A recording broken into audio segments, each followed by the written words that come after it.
നമസ്കാരം. അമ്മ സംഘടന അടിയോടടി അങ്ങ് പൂരടി, അമ്മ വീട്ടിലടി എന്നാണ് പറയുന്നത്. അല്ലെങ്കിൽ അതാണ് നമ്മൾ 2 ദിവസമായി കണ്ടുകൊണ്ടേയിരിക്കുന്നത്. പ്രസിദ്ധന്റെ അമരത്വം മറ്റാരുമല്ല, സൂപ്പർ സ്റ്റാർ ടിനി ടോമും പിന്നെ അൻസിബ എന്ന നടിയുമാണ്. ഇവർ തമ്മിലുള്ള പ്രശ്നങ്ങളാണ് ഇപ്പോൾ കത്തിക്കൊണ്ടിരിക്കുന്നത്. ഒരുപാട് വർഷങ്ങൾക്ക് മുൻപ് അമ്മ സംഘടന തുടക്കകാലം മുതലേ ഇന്നസെൻ്റ് ഏട്ടനും നമ്മുടെ ഇടവേള ബാബുച്ചേട്ടനും മമ്മൂക്കയും മോഹൻലാലും ഒക്കെയാണ് നയിച്ചിരുന്നത്.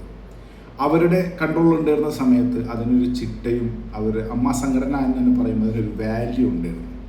ആ വാല്യൂ ഒരു പീക്ക് ലെവലിൽ എത്തി നിൽക്കുമ്പോഴാണ് സംഘടനയ്ക്കുള്ളിൽ തന്നെയുള്ള കുറച്ച് കുനിഷ്ടു ബുദ്ധികൾ സ്ത്രീകൾ തലപ്പത്ത് വന്നാൽ ഈ സംഘടന ഇനിയും വളരുകയുള്ളൂ എന്ന് പറയുന്നത്. അതിനുവേണ്ടി വളരെ ശ്രമിച്ച ഒരാളാണ് നമ്മുടെ മാലാ പാർവതി എന്ന് പറയുന്ന അവൾക്കൊപ്പം ഉള്ള ആ നടി. ഇവരുടെയൊക്കെ ശ്രമഫലമായി 2 സ്ത്രീകൾ ഇതിൻ്റെ തലപ്പത്ത് വന്നു. പർച്ചോനെത്തിച്ചിട്ട് ഇപ്പം ഏകദേശം അത് പൂട്ടാനുള്ള ഒരു ലെവലൊക്കെ ഈ 2 സ്ത്രീകളും കൂടി കൊണ്ടുവന്നിട്ടുണ്ട്. അതിൽ പ്രധാനിയാണ് നമ്മളെ മേനോൻ അമ്മായി. അതെ, ശ്വേത മേനോൻ അമ്മായിയാണ് അതിൽ തലപ്പത്ത്. അത് പൂട്ടാനുള്ള മണിച്ചിത്രത്താഴുമായി നടക്കുന്നത്. ഈ മാലാ പാർവതി ഒരുപാട് ശ്രമിച്ചിട്ടൊക്കെ വന്ന, അല്ലെങ്കിൽ അതിനുവേണ്ടി ശബ്ദമുയർത്തിയ മാലാ പാർവതിയുടെ ഒരു പുതിയ വീഡിയോ വന്നിട്ടുണ്ട്. നമുക്ക് അതൊന്ന് കാണാം. അതായത് ഭരണ തലപ്പത്ത് നിന്ന്, അതായത് പ്രസിഡന്റ് സ്ഥാനത്ത് നിന്ന് ശ്വേതാ മേനോനും ജനറൽ സെക്രട്ടറി സ്ഥാനത്ത് നിന്ന് കുക്കു പരമേശ്വരനും മാറി നിന്ന് തന്നെ ഇതൊരു ശുദ്ധി കലശം നടത്തണം എന്നുള്ള അഭിപ്രായമുണ്ട്. അവൻ ഇപ്പോഴത്തെ എക്സിക്യൂട്ടീവ് നമ്മൾ തെരഞ്ഞെടുത്ത മുഴുവൻ അംഗങ്ങളും മാറി നിൽക്കണം എന്നാണ് എൻ്റെ പക്ഷം കേട്ടോ. മുഴുവൻ ഭരണസമിതിയും പിരിച്ചുവിടണം തന്നെയാണ്, അല്ലെങ്കിൽ അവർ സ്വയം മാറി നിൽക്കണം തന്നെയാണ് പറയുന്നത്. ഞാൻ അങ്ങനെയാണ് പറയുന്നത്. കഴിഞ്ഞ പ്രാവശ്യം ശ്രീ ജഗദീഷൊക്കെ വന്നപ്പോഴത്തേക്ക് അകത്ത് വലിയ എതിർപ്പായിരുന്നു ആദ്യ കാലങ്ങൾ. അയ്യോ അങ്ങനെയല്ല. പക്ഷേ ഞാൻ ആലോചിക്കുന്നത് ആ സീനിയേഴ്സൊക്കെ തന്നെയായിരുന്നു ഏറ്റവും നല്ലത്. ഇവർ പറഞ്ഞുകൊണ്ടിരുന്ന പോലെ അല്ല, അവരൊക്കെ തന്നെയായിരുന്നു വരേണ്ടത്. ഇപ്പം ശ്രീ ബാലേന്ദ്ര മേനോനോ അല്ലെങ്കിൽ അങ്ങനെയുള്ള ഒരുപാട് പേരുണ്ടല്ലോ, അവർ സീനിയേഴ്സ് വന്ന് തിരിച്ചേറ്റെടുക്കട്ടെ. ഇത് ചെയ്തിട്ട് ശരിയാവുന്നില്ല, അവർക്ക് അറിയുന്നില്ല. ഒരുപാട് പൈസയുള്ള ഒരു ഓർഗനൈസേഷനാണ്, അതിനെക്കുറിച്ചൊക്കെ ഒരുപാട് പരാതിയുണ്ട്. അല്ല, സത്യത്തിൽ ലേവി ഞാനിത് വളരെ സങ്കടത്തോടെയാണ് കേട്ടോ പറയുന്നത്. പൊതുസമൂഹത്തിനോട് ഞാൻ മാപ്പ് പറയുന്നില്ല. എനിക്ക് അതിനകത്ത് പ്രത്യേകിച്ച് റോളൊന്നുമില്ല. പക്ഷേ മോറൽ റെസ്പോൺസിബിലിറ്റി എന്നുള്ള നിലയ്ക്ക് നമ്മളും ഇതിനകത്ത് ഒരുപാട് പക്ഷം ചേർന്നിരുന്നു, അല്ലെങ്കിൽ അവരോടൊപ്പം നിന്നിരുന്നു. ആ റെസ്പോൺസിബിലിറ്റി കൊണ്ട് മാപ്പ് പറയുന്നു ഞാൻ പറയും. ഇതിനകത്ത് എനിക്ക് കൈ കഴുകാനുള്ള വകുപ്പുണ്ടായിരുന്നെങ്കിൽ കൈ കഴുകണം എന്ന് വെച്ചാൽ അത്രയും സങ്കടമുണ്ട്, മനസ്സിൽ ഒത്തിരി സങ്കടമുണ്ട്. ഒരു മാപ്പ് കൊണ്ടൊന്നും തീരുന്ന ക്രൂരതയല്ല നിങ്ങൾ ഈ ജനങ്ങളോട് കാണിച്ചത്. കാരണം നിങ്ങൾക്ക് തന്നെ അറിയാം, ഈ വക്ക് കൂട്ടിയവരൊക്കെ ഇവിടെ കൊണ്ടിരുത്തിയത് ഈ സംഘടന എന്ന് 40 കഷ്ണമായി എന്ന് ചോദിച്ചാൽ മതി.